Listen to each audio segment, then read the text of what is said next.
Hello and welcome to the Fade Out podcast with me, Bailey. I'm me, Jasmin. And today we're going to be talking about Okja. Okja! Thank you.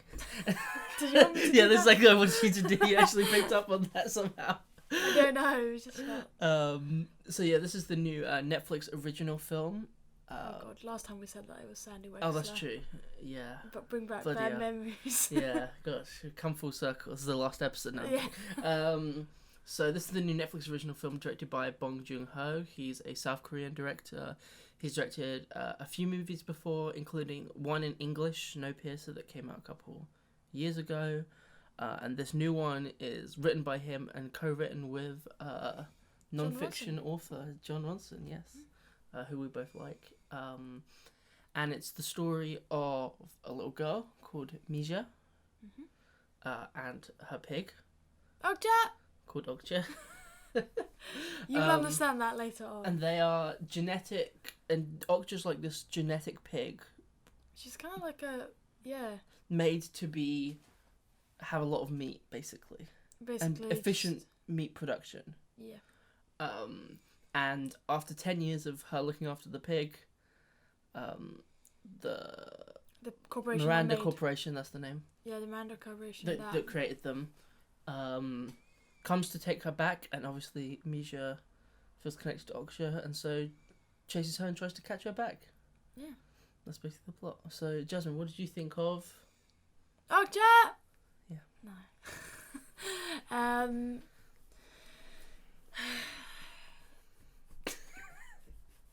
I don't really know what I think about this movie because I had a lot of high expectations. We looked forward to seeing it. I like, or at least I can say on the part of John Ronson's writing, but he doesn't write usually fiction stories. He writes. He did write Frank though, which is good. Yeah. But you haven't seen that yet. I haven't seen that. So I had a lot of expectations, and I don't know what I expected, but it definitely wasn't that, and I'm slightly disappointed. I enjoyed the movie. It's not that it was a bad movie. I know what you mean. It's hard to explain. I know exactly what you mean. Your first, when you first started that, you went, that's exactly what I was going to do when you asked me. So, you can ask me now. Well, yeah. Wait, I'll ask you. What do you think about this movie?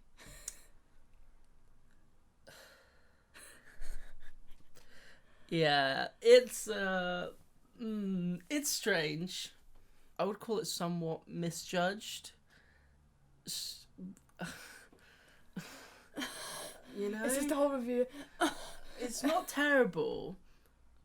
Some bits are quite terrible. Like Jake Gyllenhaal needs to stop. Oh my god. It's the most shrill, irritating, one-dimensional character with a stupid voice. It's really annoying. He is really worst. annoying. Like, it feels like... I'm sorry to make this comparison, but it feels like Johnny Depp in the Pirates of the Caribbean movies. It's that level of, like, indulgent, irritating. Just... Oh, it's fucking annoying. Every second he's on screen, you just want it to stop. I'm just like... I know. I feel like Lucy. Sit the fuck down. Yeah, I know. It's so weird. It's really a hard movie to talk about, to know where to start. There's a lot to say. There's something I want to talk about, if it's okay if I go into that. Yeah. I think the movie has a bit of a, like, problem with who it's for. Because on the one hand, it's, like, definitely a kids' movie with, like, jokes about poop. And the tone is often quite kid-like. Do you know what I mean?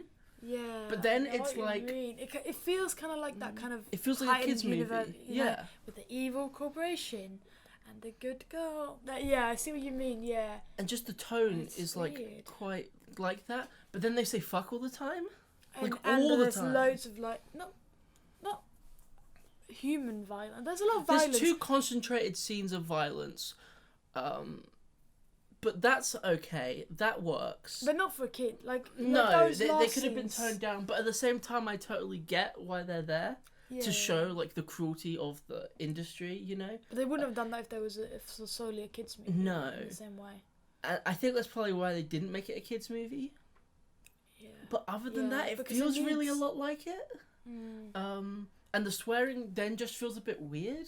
Yeah. Because the characters like Jake Gyllenhaal and Tilda Swinton too, to a lesser extent, are very caricaturish. They're very they're so broad.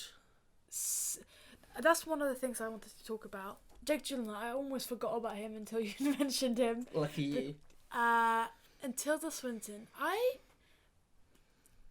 haven't seen many of her movies, but I've seen a few, maybe four, where she's been a big part of the movie, and I always find her. She is Johnny Depp to me. She is doing the same character, the same kind of weird mannerisms. She plays the exact same character in Bong Joon-Ho's last film as well.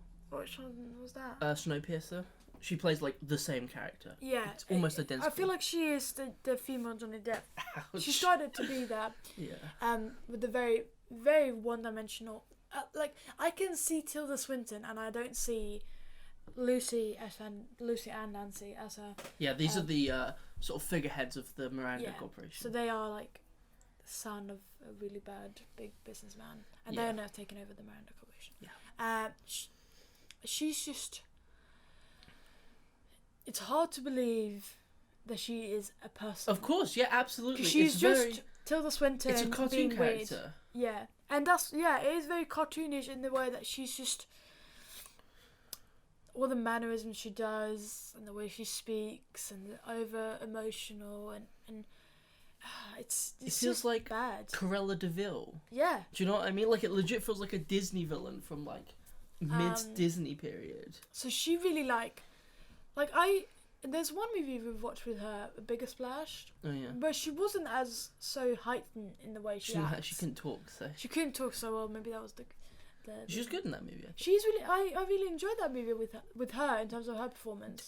I've seen a bit more of her movies, and I tend to think the bigger the movie, the worse she is. Yeah. Because the more she just kind of goes fuck it, and just kind of does something stupid. Fully goes crazy. Like and let's not get. She does give a bad performance, but it does.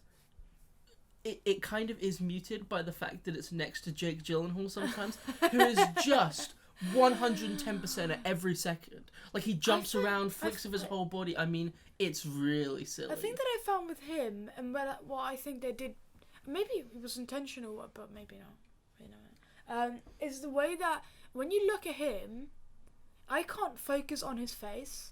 Did you notice this? Like he has often sunglasses on, so which makes you harder to see his eyes. So you never can really connect and see his face and what he's trying to do. And he's so like. Because his body is so much. It's so much. Like he's moving so much and he's flapping around and he's being flamboyant and he's screaming and he just walks in a weird way as well. There's another character that does that as well later on. I don't know if you remember her. I don't, but... And it's just hard to focus. It is. It's like annoying. I just hear the voice and I'm seeing Jake Gyllenhaal being weird and I don't believe for a second this character. Of course not, no. And you know what? Which makes it so hard to look at him. I just kind of want to conclude our triad of like big American actors. Paul Dano gives a way better performance than anyone else in this film. Yeah. His character, so he plays like an animal rights activist.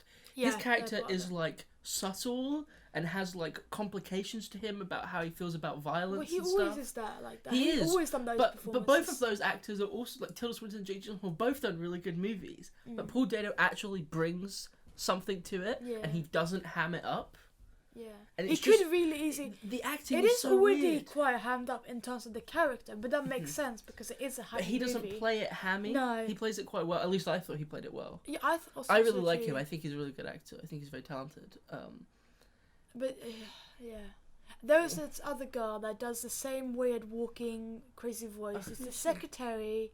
Oh yeah, really squeaky voice. I can never understand what she's saying. But I think I've seen her in something else. I think funny? that's her voice.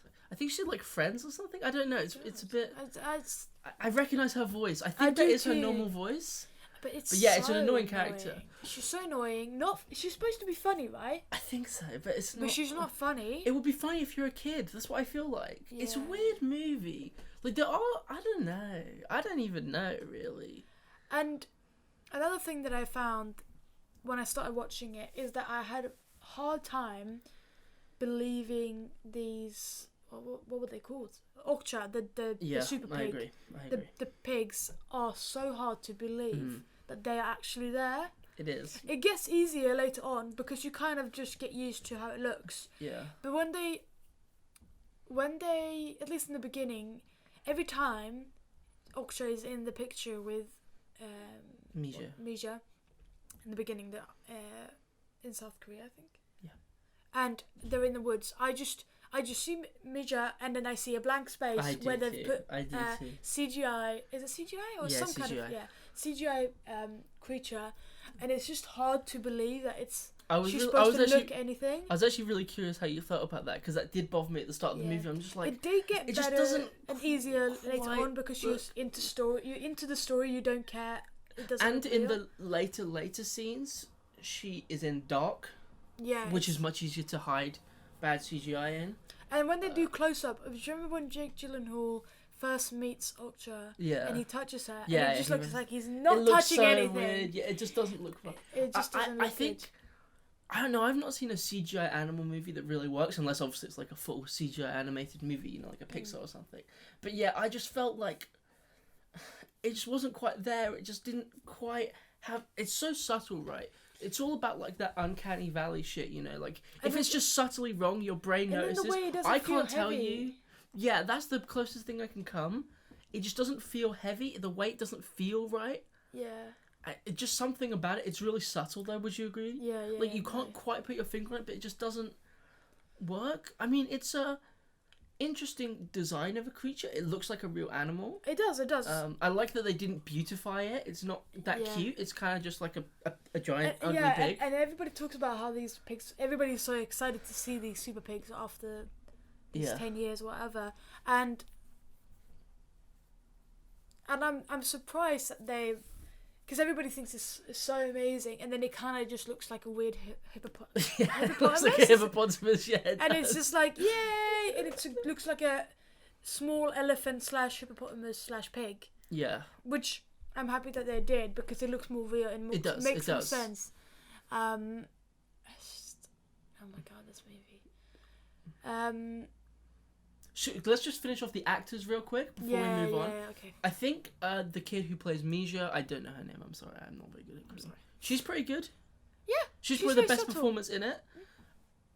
But also her grandfather was quite annoying. Like, do you remember the scene where she throws out the money? Yeah. And he's just giving a weird... I don't know, Bong Joon-Ho is not, like, known for his actory movies. And I just think what is he known for? Like genre-y kind of throwback movies. Okay. Which this is definitely in that category. But I just think, I don't know, I don't want to speculate about his English or anything like that, because I think that's unfair, because some of the performances aren't good in either language. It just feels oddly directed in terms of actors. Yeah. There's just some... The granddad, because he's not in it as much, didn't bother me that much either. Yeah. I guess also it's a difference between language, and you kind of just give it, you accept it because it's in a different language. Yeah. But yeah, I do notice that when she's leaving, he's giving away the performance. It was just strange. And it's very like stereotypical, I guess. Mm-hmm. And it's just kind of. I think she does a good performance, but I think there's not enough to her. There isn't. There's really not much. Like, I don't know who she is. She likes Okja. She wants to get Okja. She will do everything. And I feel like it's kind of screenwriting 101 coming back to bite you. Every character must have a primary goal. Yeah. She wants to find Okja. Every scene is about her wanting to be with Okja. Yeah. That's the only thing you get from her. She wants Okja. Okja. Okja! Yeah. She screams Okja. She screams Okja quite a lot. A lot of people scream Okja. That's true, but her more than anyone else. Well, yeah, because that's all she wants. Of course, exactly. That's basically all her lines. And there's this Okja. Yeah, I wonder how many times she says Okja. Lots. There's this weird point where. Can we just conclude with the actors first? Is there anything else to say about that? Because I have one more thing. Okay. Is there anything else you want to say? About actors.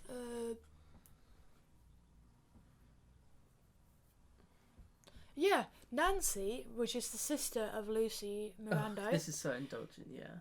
Sorry. I have to talk about the build-up to this. So they keep not showing her face, right?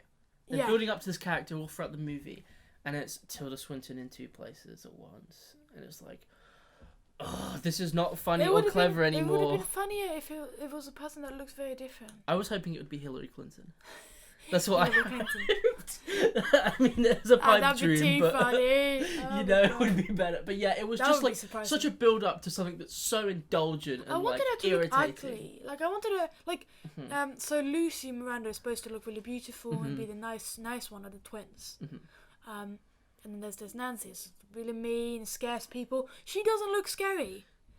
Lucy talks about she scares people, and she doesn't look scary. That's true, and she doesn't look that mean either. She just looks like a businesswoman, you know. Yeah. Not as nice and cute as Lucy, but it's Tilda Swinton, and also she's really boring. The scenes she's in quite a lot of them. She's not a very good character. Later on, she's just. I just don't understand her at all. And There's nothing to her. And Nancy and Lucy, that's their names, right? Yeah, Nancy and Lucy. They're supposed to obviously represent like the friendly face of business and the dark underside, and it's very like childish. Yeah. Like the way she's like, it's just business is like silly. Yeah. It's very kind of liberal simplification, you know. Like, I understand there's a lot of things this movie is, I think, right about in terms of animal cruelty and that industry. I think that's, you know, I'm all for that. I'm very much in agreement with a lot of its things. But the way it represents business, I think, is very reductive and unfair. But they'll get away with it because the kind of people who like these movies are generally to the left. And people to the left will accept that demonization because it makes their beliefs easier. And I just feel like it doesn't feel truthful. It just feels and cartoony. even if she was just about business, Yeah. There's nothing about her that tells you why she is like this why she is this person. No, she's you don't just get a bad. sense of why is she so cold and why is she the bad one. Like I feel like it is easy to make clear of a person and what that person is and get enough detail without having to show them that many times. And they just don't do that with either Lucy and Nancy, because I feel like they could be interesting characters. They're a big part of the story, at least Lucy is, and they could have just done more because she's just the nice person, but she's kind of evil. Yeah. And then there's Nancy that's just kind of evil. They're basically the same character. Yeah. Just with a slightly different I don't think way of Lucy's that themselves. much like less business. She's No. as much. She just looks nicer on the outside. Yeah. And they do these like references like, oh, you're going to clean up my mess now, when Lucy then fails in the end. Like that's something we would know about or that's happened before. Yeah, that was strange. But it just doesn't add up to anything. Yeah. Yeah. We can go on forever about this. We can. There's one more thing I wanted to say in terms of a positive, because we've been pretty down on this movie. And I don't think it's a terrible movie. No, it's enjoyable. It's a good watch, you know. In terms of the characters, the one last thing is I like that he goes out of his way to give every little character just a tinge of personality. You know, all the small characters have a little thing to them that make them a little bit more memorable than just background guy A, B, or C. Especially in the activists. Yeah, the animal activist group. Yeah, they're enjoyable. I think he does, and it's something you can do easier in a kids movie. Sorry, a kids movie where all the characters are kind of like that. They feel like kids movie characters, you know, and in the way that the last movie we talked about, My Life as a Courgette, had all these little details for the characters that had quite a lot of pathos to them. Yeah. And that movie is half as long as this one.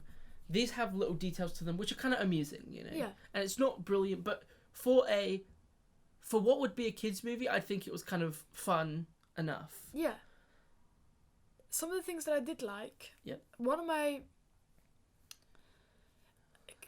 kind of best scenes, but kind of like best ideas of this movie being fun is with the animal activist people, because Paul Dano is so good. Yeah.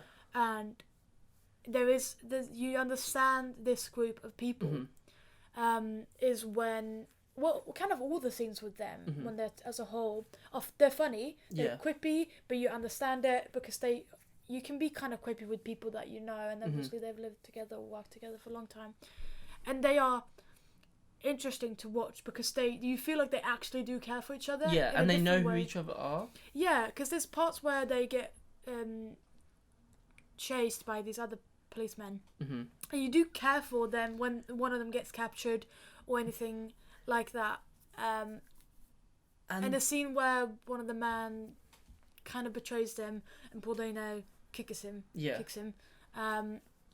feel like there's something going on there. You do feel like actual emotions to the scene, to Paul Dano, which felt betrayed, to the person who, why you understand why he lied, which is what he did.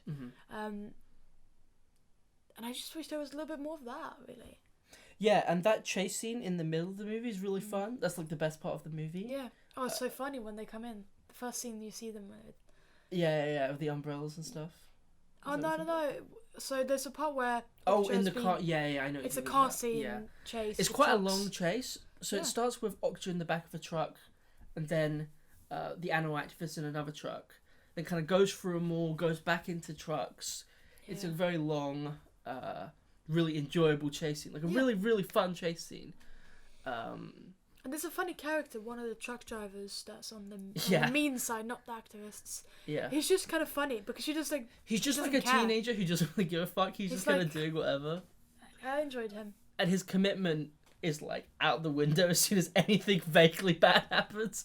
And that's an example of the characters that are small and they have a little bit of personality and you like them more than if they were just a driver. You know? But they add something to the people that add something a little bit. And it's nicely shot, mostly. I don't think it's Bong Joon-Ho's best shot movie from what I've seen, especially partly because of Okja, because it's this big, humongous confusion that makes it awkward to frame. Yeah. There's some scenes where the framing is really weird, and I don't know if they must have known how big Okja... with Okja? With Okja. Yeah, I totally agree. There's quite a lot of that. Especially one where, early on, where they're still in South Korea, and there's a little bit of a tension of, like, Okja falling down a cliff. Oh, no. Mija falling down a cliff. Okja's holding onto the rope. Yeah, and it's like, so Okja's about to also fall down this cliff. And it's just kind of, the shot is not wide enough. Yeah, it doesn't So you don't really understand what's happening. And it's a weird scene as well, and partly because of that, the tension is totally cartoonish, gone. Yeah. But it doesn't even feel tense at all to me. I felt just nothing.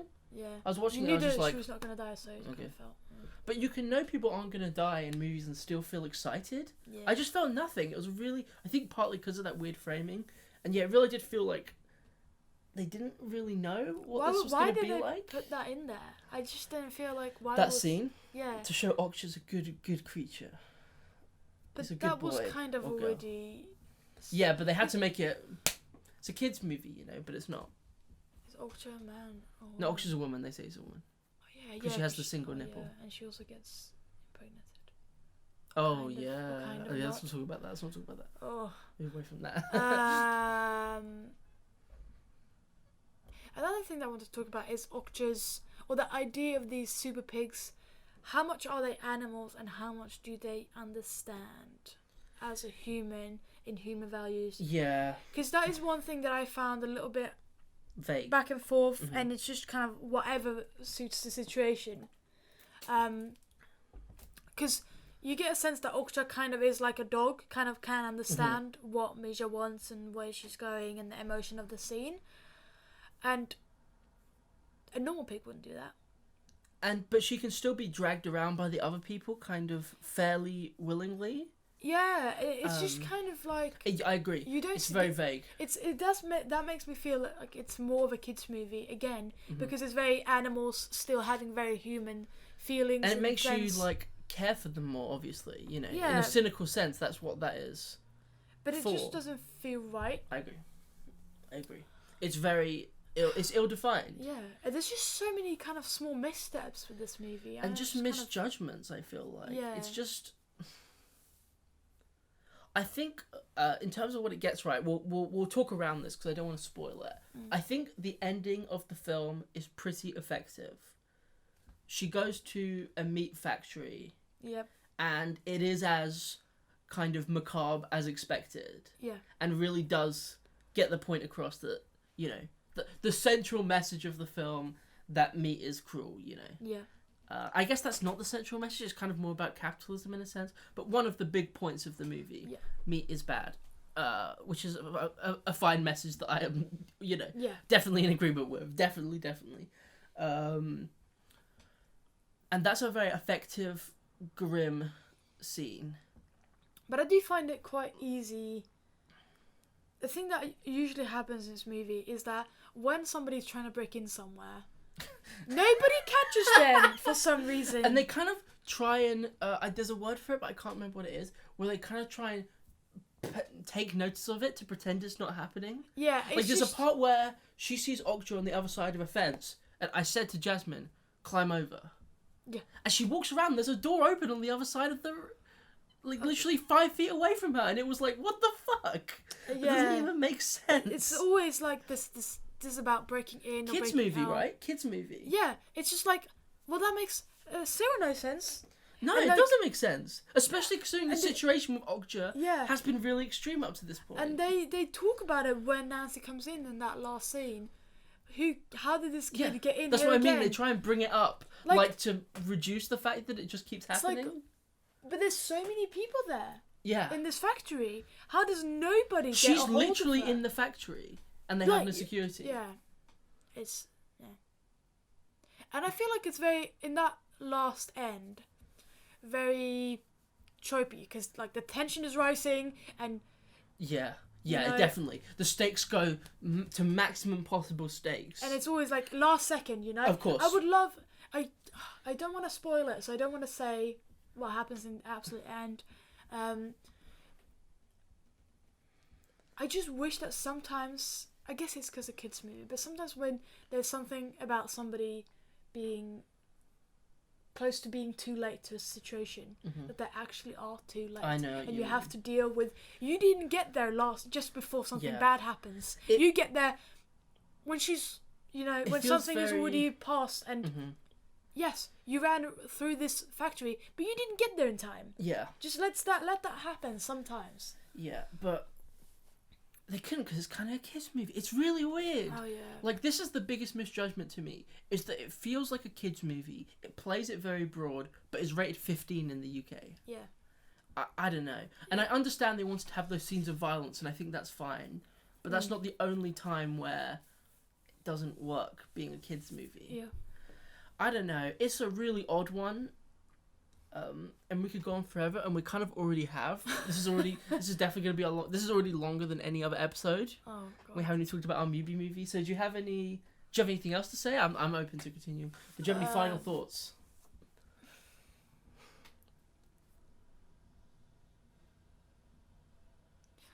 No, I don't think so. Nothing to say. I'm sure I could think of more things to say, but I feel like we've kind of come across what we wanted to with this. Okay, I would say for my conclusion that it is a fairly enjoyable film to put on. Yeah. Like, you sit and watch it and it amuses you for a couple hours. It's kind of funny. It is kind of funny sometimes. Yeah, it's a lot of fun. It's enjoyable. It romps through, but it really is a misjudgment and should have been a lot better. Yeah. And I think Netflix are showing their naivety, I think. Do you think it is because of Netflix? I think just consistently Netflix hasn't got this movie thing right. I mean, Okja's doing pretty well in terms of critics, so it's just us. But I think I just don't think they've kind of got their head straight on how to make a movie yet, in my opinion. I just wonder how much is Netflix really involved with this, because that's the directors are all. I feel like it's just like anything, no matter what. But if you look at the movies that, even if it's just releasing, if you look at the movies that Amazon have released in the past year, like Cafe Society, Patterson, they kind of seem to have a groundwork for what makes a good film and how to release it. Yeah. And this just feels... I mean, part of it is there was a big hoo-ha on Twitter the day it came out, because it was supposed to come out on this Wednesday, or the Wednesday before last, because when you're listening to this. Yeah. And it just didn't appear. Yeah. And it came out at 6 o'clock. Sorry, I think it was UK time. Yeah. And everyone was like, "Where is it? Where is it?" And they didn't communicate that. And I just feel like Netflix have a long way to come. It's easy to make an Adam Sandler movie do well because loads of people love it. Yeah. But if they're trying to sell something different, I think they have to do better next time. Yeah. And the next Netflix movie we might even review is the new Noah Baumbach film. And so hopefully they kind of get that one a bit right, because I think Netflix should be a platform for auteur directors. Yeah. And I just think people need to watch more of those. Yeah, I just think they need to do better, to be honest. I'm a bit disappointed. Yeah. And please tell us one thing. Don't do something. Calm down. Calm down. Do a real movie, please. And do something with a bit of effort. Yeah. You know, not just don't Johnny Depp it. Don't Depp it up. Don't Depp it up. That's all I have to say. Anyway, so let's move on swiftly to our Mubi movie, which is The Exterminating Angel by Luis Buñel. Yep. It's from 1963. It's the story of a bunch of rich people. They're in a house. They have a party. For some reason, no one can leave. That's the setup. What did you think of this movie, Jasmin? I enjoyed this movie better than Okja. I enjoyed it better than Okja too. Not that has any merit, really. No, I really enjoyed this movie. I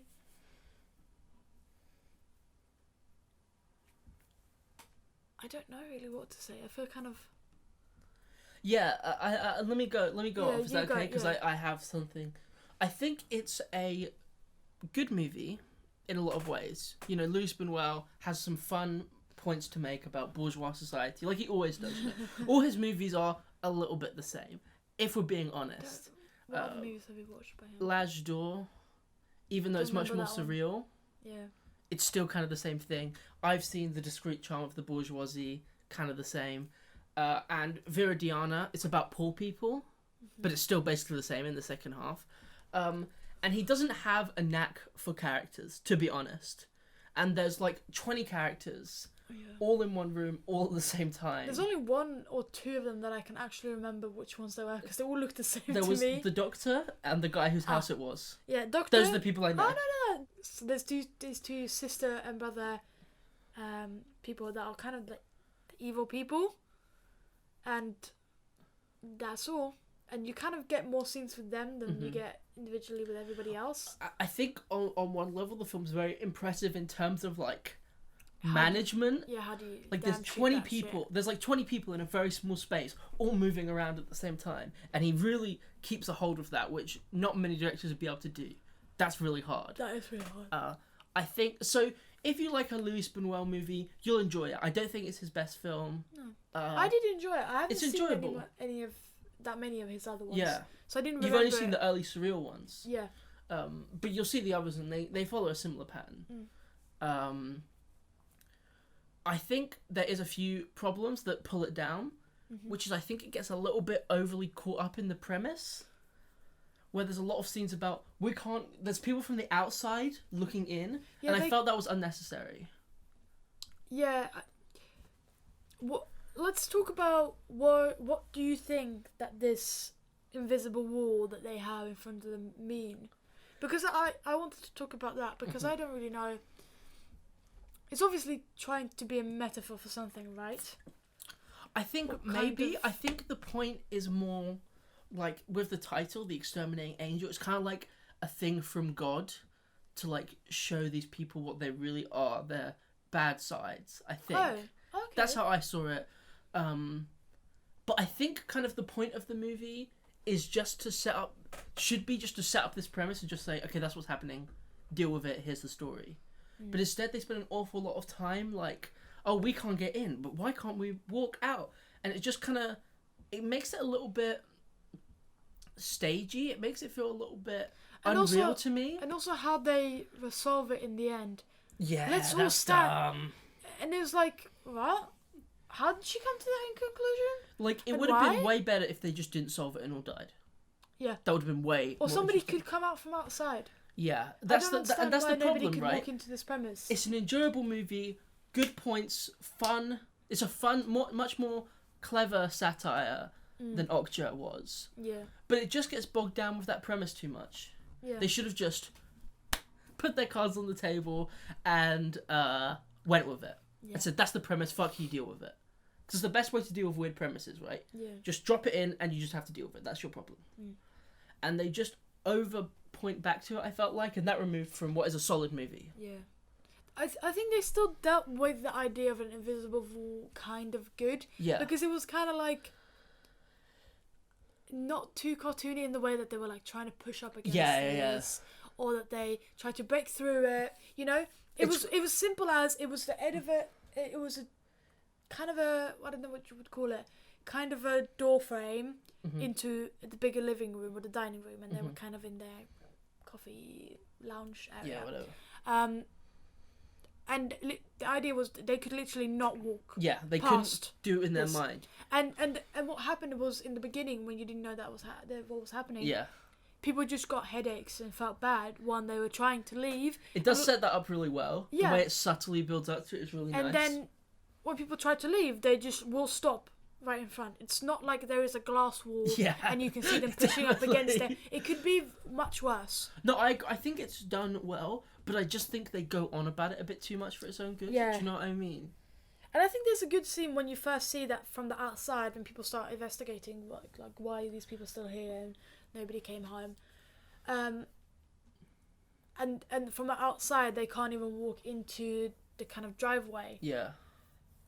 And there's a nice scene where people all try to and nobody can, and they just do it quite nicely, I think, the idea of an invisible wall. But there is that scene where there's one of the kids of one of the people stuck in the house.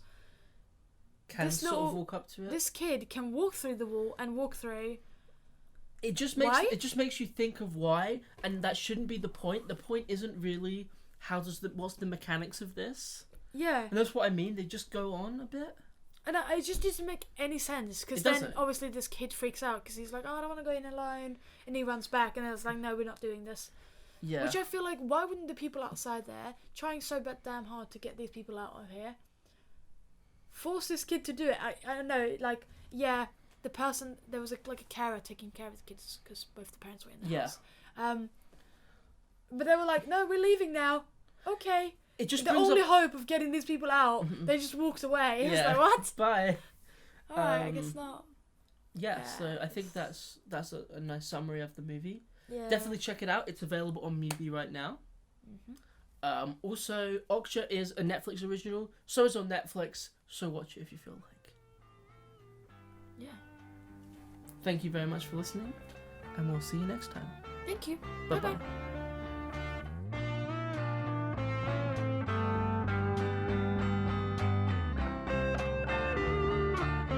The Fade Out podcast is edited by Jasmin and Karlsson, and the music is Deeper Love by the Agrarians. Thank you for listening.